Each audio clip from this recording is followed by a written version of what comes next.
हे गेल्या वर्षापासून कळलं, पण ते आमच्याकडे नव्हते. पण ते पाहिल्यानंतर बुवा कसं बेड तयार करतात, कशा पद्धतीत लागवड करतात, त्याच्यामुळं मग ही केली गेल्या वर्षापासून. स्ट्रॉबेरी म्हटलं की आपल्याला आठवतं ते महाबळेश्वर अन पाचगणी.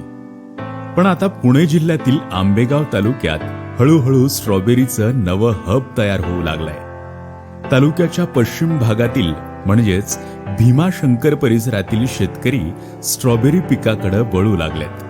मागच्या 2 वर्षात परिसरातील स्ट्रॉबेरीचं क्षेत्र जवळपास 10 पटीनं वाढलंय. ही स्ट्रॉबेरी लागवड म्हणजे काय झालं, ही पारंपरिक पिकं घेत असल्यामुळे त्याच्यात काय उत्पन्न जास्त भेटत नाही. ही एक नवीन शोध काढल्यामुळे ही वाटलं आपल्याला का हे करावं बुवा. मग याच्यापासून आपल्याला किती होते, आता गेल्या वर्षी केली. मग त्याच्यामुळं मग जरा वाटलं का बुवा आपल्या हे पारंपरिक पिकापेक्षा याच्यापेक्षा आपल्याला थोडं दुप्पट भेटतंय. मग ते ह्या वर्षी अजून 2 गुंठ जास्त वाढावं. ढवळा रडे हे आंबेगाव तालुक्यातील फळोदे येथील शेतकरी. त्यांचा मुलगा दीपक हा स्ट्रॉबेरी विक्री व्यवसाय सांभाळतो, तर वडील पांडुरंग हे त्यांना शेतीमध्ये मदत करतात. स्ट्रॉबेरी बद्दल त्यांना समजल्यावर त्यांनी प्रायोगिक तत्वावर लागवड केली होती. यातून पारंपरिक भात शेतीपेक्षा स्ट्रॉबेरीमध्ये चांगला नफा होत असल्याचा अनुभव त्यांना आलाय.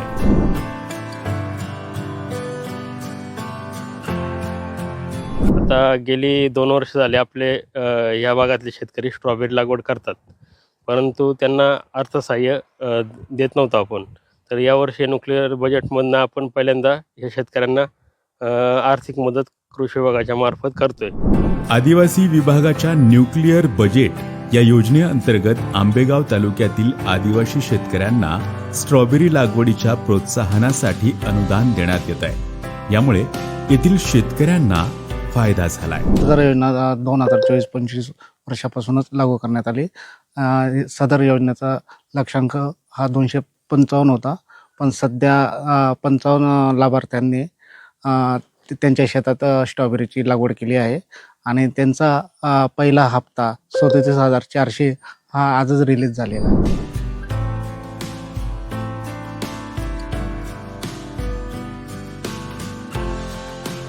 आंबेगाव तालुक्याच्या पश्चिम भागात जास्त पाऊस पडत असला तरी येथील शेतकऱ्यांना जानेवारीतच पाणी टंचाईचा सामना करावा लागतो. त्यामुळं खरीपातील भात पिकाव्यतिरिक्त येथे जास्त पिके घेतली जात नाही. स्ट्रॉबेरी पीक इथल्या शेतकऱ्यांसाठी अगदी नवीन आहे, पण अनुदानामुळे इथल्या शेतकऱ्यांना स्ट्रॉबेरीची नव्याने ओळख झाली आहे. चांगलं आहे आपलं. कधी पाण्यात नव्हतं, आता सुरुवात केली आम्ही. इकडं कधी कुठं आलंच नाही. महाबळेश्वर ऐकूनच महाबळेश्वरला भेटते, आपण इकडं येते, मग केली सुरुवात. चांगलं वाटतंय उलट. तळेघर येथे राहणाऱ्या शिवाजी भवारी यांना सुरुवातीला एका खासगी संस्थेने स्ट्रॉबेरीची रोपे दिली होती. यातून त्यांना जास्त नफा झाला नाही, पण पिकाचा अनुभव आल्यानंतर त्यांनीही अनुदानाचा लाभ घेतलाय. या पिकाबद्दल जास्त माहिती नसताना गावातीलच शेतकऱ्यांचं बघून त्यांनी स्ट्रॉबेरी लागवड केली आणि त्यातून चांगला पैसा हाती येऊ लागला. रोज 10-15 पनेट जाते, 15 कधी 20. तसं शनिवार रविवार भीमाशंकरला जशी गर्दी राहील तसं हे आपलं रेग्युलर उत्पन्न चालू राहतं. म्हणजे रोजचं थोडंफार पैसे भेटतात असं. मग बाकीचं कसं महिन्यानी 4 महिन्यांनी असं असते.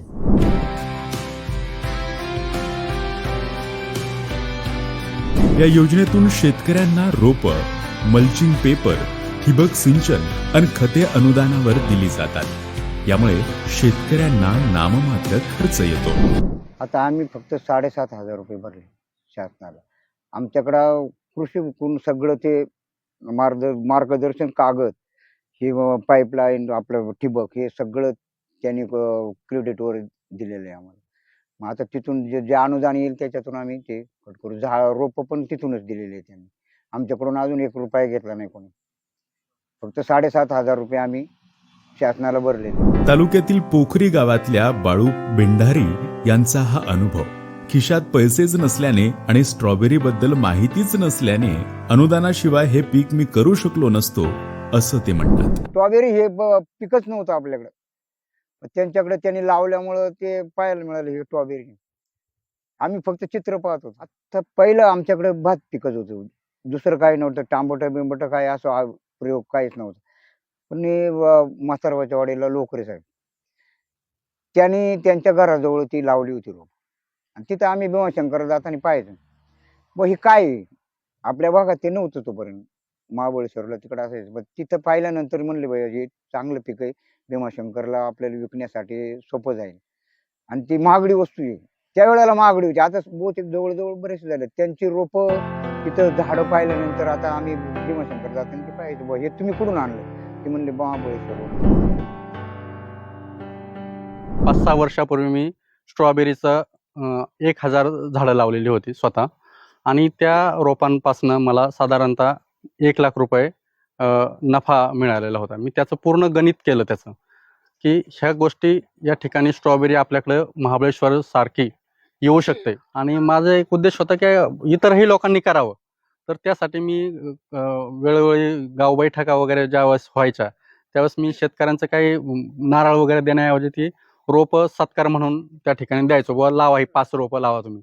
तर त्याच्यातनं लोकांनी ते लावत गेले. त्यांनी सांगू लागले की साहेब ते चांगलं येतंय किंवा आलेलं आहे आपल्याकडे. राज्य शासनाच्या आदिवासी गटातून शेतीनिष्ठ शेतकरी पुरस्कार मिळालेल्या या आहेत सखूबाई लोहकरे. यांनीही या अनुदानाचा लाभ घेऊन यंदा पहिल्यांदाच स्ट्रॉबेरीची लागवड केली आहे. स्ट्रॉबेरी बद्दल मला आहे ना 2 वर्षापूर्वीच हे कळालं होतं. साहेबांनी, लोकरे साहेबांनी रोपं दिलती मला. इथं 550 रोपं दिली, 100 रोपं दिली. ते म्हणले बघा या लावून बघा, येते का, कशी काय येते, आली तर बघूया, पुढं प्रयोग होईल, करता येईल. मग ती रोप आम्ही लावली ना तर इतकी भारी आली, ती चांगली रोप आली.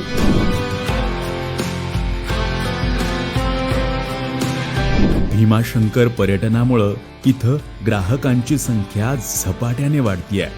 अनुदानामुळं आणि चांगल्या उत्पन्नामुळं इथले शेतकरी ही स्ट्रॉबेरीकडे वळू लागल्याने पश्चिम आंबेगाव तालुक्यात स्ट्रॉबेरीचं क्लस्टर तयार होत आहे. 2 वर्षात इथल्या स्ट्रॉबेरी उत्पादकांची संख्या कमालीची वाढली आहे. तालुक्याचा विचार केला वरच्या भागाचा तर साधारण एक 15 ते 20 गुंठे क्षेत्र फक्त होत होतं. आता त्याला अनुदानाची जोड भेटल्यामुळं आता साधारण एक 55 शेतकरी यावर्षी आहेत, आणि त्यांचं साधारण एक 250 ते 300 गुंठ्यापर्यंत लागवडीचं क्षेत्र वाढलेलं आहे, आणि भविष्यात सुद्धा हे क्षेत्र वाढणार आहे. या ठिकाणी स्ट्रॉबेरी सारखं जर मार्केट या ठिकाणी उपलब्ध झालं, त्याचं जर ब्रँडिंग झालं, तर या ठिकाणी शेतकरी बऱ्यापैकी चांगल्या आर्थिक स्थैर्यापर्यंत पोहोचवण्याचा शासनाचा मनोदय आहे.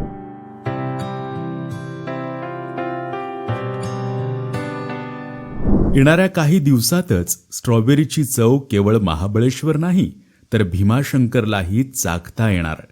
त्यामुळं इथल्या गरीब आदिवासी शेतकऱ्यांसाठी हा नव्या पिकाचा पर्याय चांगला उत्पन्न मिळवून देणारा आणि वरदान देणारा ठरेल यात शंका नाही. दत्ता लवांडेसह ब्युरो रिपोर्ट, लोकमत ॲग्रो.